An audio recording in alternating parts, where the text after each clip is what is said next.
Hello everyone, and the round of 16 is over, and it's time to look at all the games and talk about them. Talk about how they went, talk about what happened in them, talk about my opinions on them. And we'll be doing the same for every single round of the competition, like the group stage, round 1, round 2, round 3. We're also continuing this for the knockouts. So let's just begin with Italy, Switzerland. They were completely run amok. They couldn't get anything out on Switzerland really here. I mean, Switzerland could have even scored more really here. Mbolo missed a one-on-one there with Donnarumma. I mean, the first goal there, it's not great defending. It's a brilliant run from Freuler. Vargas has done well to find him. Donnarumma almost had it. He could be doing better, but you have to remember there's a deflection there. And Italy in the first half were wasteful with it. They were wasteful with it, and they were wasteful with the rest of the game as well. And goal in the fastest second half goal in Euros history there. And what a goal to do it. A brilliant ball into the top corner there. Italy really, after the second goal, were just completely switched off. They couldn't get the ball. They really weren't trying there to try and bring it back, and they were just hopeless. I mean, there was a moment where Ndoye tried a bicycle kick, and he missed it, and he didn't score. And Switzerland, I mean, Italy at points were just trying to pressure them, but Italy weren't doing alright. Well, Switzerland was just dealing with it easily.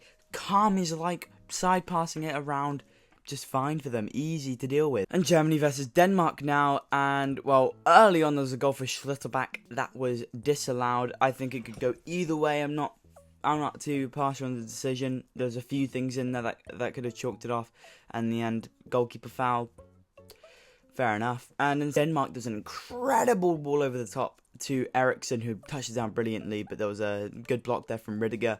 Well, just Denmark really in the first half, they were pretty much just on top, completely on top there for the first half. And then the rain and the lightning came, and for the first time I've seen in a professional match, it was called off halfway through for adverse weather conditions.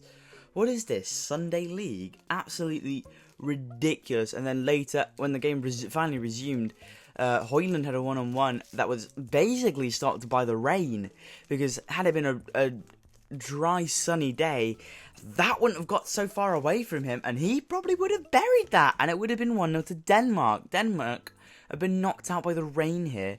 Incredible stuff there. And then there's the penalty. Well, there's no doubt about the fact that it has hit his hand. It's hit his hand. It's grazed his hand. But is it affecting the play? Is it affecting the cross? I really don't think so. I don't think it's really affected the ball or its direction very much. And I think it's very harsh to call it a penalty.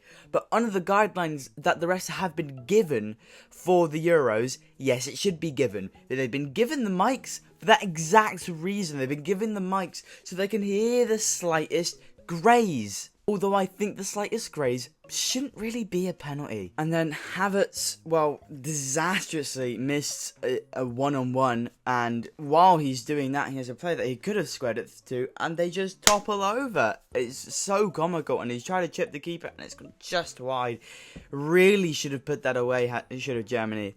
And I don't know how they didn't. But that disallowed goal, it was very, very close. But I guess it is offside, and by the letter of the law, it is offside, but really, it's really harsh. From first glance, it looked more offside to me, but it is quite harsh, and Denmark will be quite peeved by the fact that isn't the reason why the offside rule was implemented. But I mean, by the letter of the law, it should be given. Yes, it should be given as offside, but it's not why offside was introduced, and I think that's why people are trying to reform it at the moment. And later, Havertz one-on-one. Not one-on-one, but he did square it to Sané, who somehow just completely missed the goal. And then Musiala was in, and Musiala hit it straight at the goalkeeper, and then that was it. That was really it for this game. Germany win 2-0. On to the next game. And now England versus Slovakia, and this was so close to the hate watch to end all hate watches, but it wasn't to be. I mean, early on, Slovakia were completely dominating England. They looked absolutely woeful here. Absolutely woeful. And England, they couldn't find a final pass. They were passing it to nobody, really. And when it came to the goal, Slovakia were given so much space to work in. It was a good ball to Scrans, but Scrans tucks it home easily. Pickford maybe could have easily saved it. I mean, the person who passed it to Scrans also had another player on the left that he could have passed it to. And England, they were just defending terribly here. Absolutely terribly. And then after conceding, England they sit back. I mean, I can sort of get it after scoring. Even then, it's horrendously stupid. But after conceding, you saw the defenders back. You saw everyone, most people, just back. What are you trying to do there? It's just ridiculous to try and do that after conceding. And then Saka got past his man and crossed it into nobody. Saka completely ineffectual in this game and then got put at left back. It was getting easily pocketed by the left back up against him. I mean, Slovakia almost scored a halfway line goal as well. And Kane missed a header from almost what could be point blank range, really. And then Rice hit the post. And then Southgate brought off Mainu? Don't know what the fuck was going on there. Don't know why they would bring off most likely their best player. Then fucking belly goal was there again. Bicycle kick. I mean, this man will drop stinker after stinker after stinker. And then at the very last second, as his team is about to get eliminated or lose the match, okay, he just fucking turns up. He's just there. And he's biceyed it. It's just ridiculous. And then he doesn't celebrate. It's just, I don't get it. I don't get the whole nonchalant thing. Like, you scored a 95-minute bicycle kick to take your team to extra time. You can celebrate. And then in the interviews after, being like, I'll only be happy after we see what happens in 2 weeks. Just shut the fuck up. Shut the fuck up, man. You're 20. You're a young player, like 20. All right. Why are you acting like this? Maybe, I mean, we'd probably still laugh at a 30-year-old for doing this, but you're 20, man. Stop trying to act like some kind of mentality monster. Like, bro, it's it's just a joke. And then the goal for Kane was just ridiculous. It was so scabby. Eze scuffed the shot. It's hit the floor, gone up. Tony's just put it wherever. It somehow ended on Kane's head. And on a side note, Tony's probably put a tenner on him getting an assist there. It's just some crazy stuff there. And then England were able to see out the 2-1, and that was it. Now, Spain versus Georgia, and now this was a wonderful game. Not the first half, though. After that first goal went in, I kind of wanted to end it all. But yeah, the first goal Spain have conceded all tournament, it's an own goal as well by a French person. I don't know what's going on there. That's some woke nonsense. But yeah, then Rodri does his signature, just side-footing it to the bottom corner. He's got it completely unlocked right before half-time. That was brilliant. Second goal. The second goal, decent header there from Fabian there, but the cross from Lamine Yamal was ever so delectable. What a cross. 16-year-old pulling this shit. He wasn't great going up front, but his creative output was incredible. He wasn't great in shooting positions, though, I will have to say. The third goal, incredible there from Nico Williams to get past this man. The finish is absolutely sublime. And then Dani Olmo with an also incredible goal to see out this match. Incredible play here from Spain. Georgia, again, like in the Portugal game, were incredible and deadly off the counter. And scored from it once and almost scored many times from it after that and before that too. But Spain mostly had them contained. It's just whenever Spain didn't have the ball, it's because Georgia had managed to will it onto the under end of the pitch somehow. But yeah, and next was France versus Belgium. And my word, was this boring. What a boring game. I mean, it almost a 0-0, but Jan Vertonghen decided to just stick out a foot and let it go into his own net. I wasn't able to watch this game, and well, all I've seen is the stats, and I've heard from people that this game was as boring as can be. And France still yet to score a goal from open play. The only team ever to reach the quarterfinals of the Euros by doing so without scoring a goal from open play. It's just ridiculous. And it was just an absolute snore fest. An absolute snore fest. and Jan Vertonghen, as he sent his country home because it was so unnecessary. It was so unnecessary to just stick a foot out there, and he caught out Casteels because of it, and it's just not good from Belgium. Neither team were good here, and France are looking so ridiculously unconvincing. Another Snorefest, Portugal versus Slovenia. This was so unbelievably boring as well. And Portugal were just not good.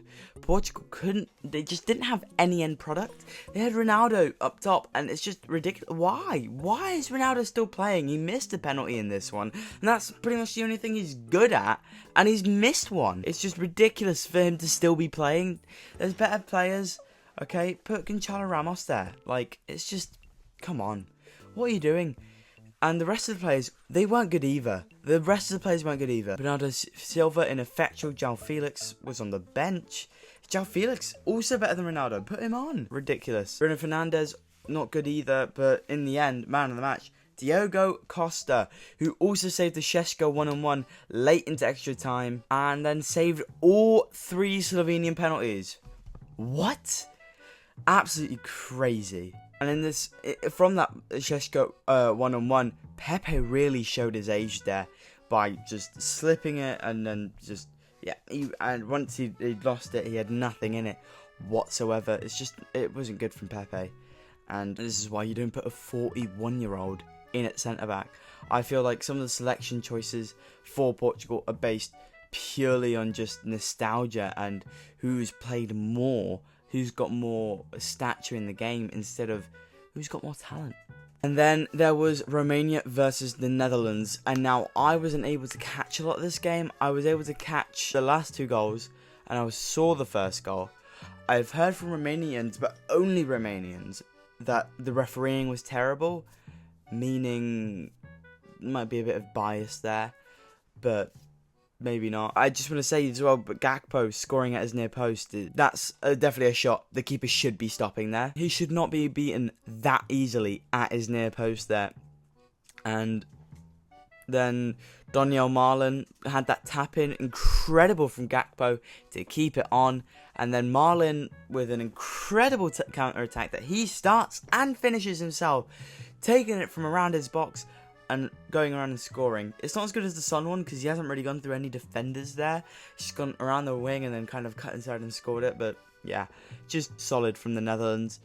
Excited to see how they do against Turkey. I think they should be able to win. And finally, we have Turkey versus Austria. And I don't know what has happened here against Austria. Super unclinical. Look at their XG. They scored 1 goal from 3.14 XG. What? Like, that's insane. How unclinical can it be? Of course, do you want to say that last minute header was worth 0.94 XG and they didn't score it? An incredible save, but should be scoring it. It was so close for Austria and they really should have won it here. Surprising for how well they did in the group stage to come into knockouts and bomb out like this against a team as bad as Turkey. Turkey were not good. Turkey were not looking good at all. But they are through now and they'll play the Netherlands, and you've got to wonder, when is it going to end? Because they've been playing terribly, but they've never really seemed to be punished. And that is the end of the round of 16 roundup. We'll have the round of 16 predictions review out shortly, and the quarterfinals predictions out just a bit after that. Thank you everyone for watching. If you're new, leave a sub and a like, and if you're not new, then just leave a like. How about that? Thank you everyone for watching, and I'll see you next time. See ya.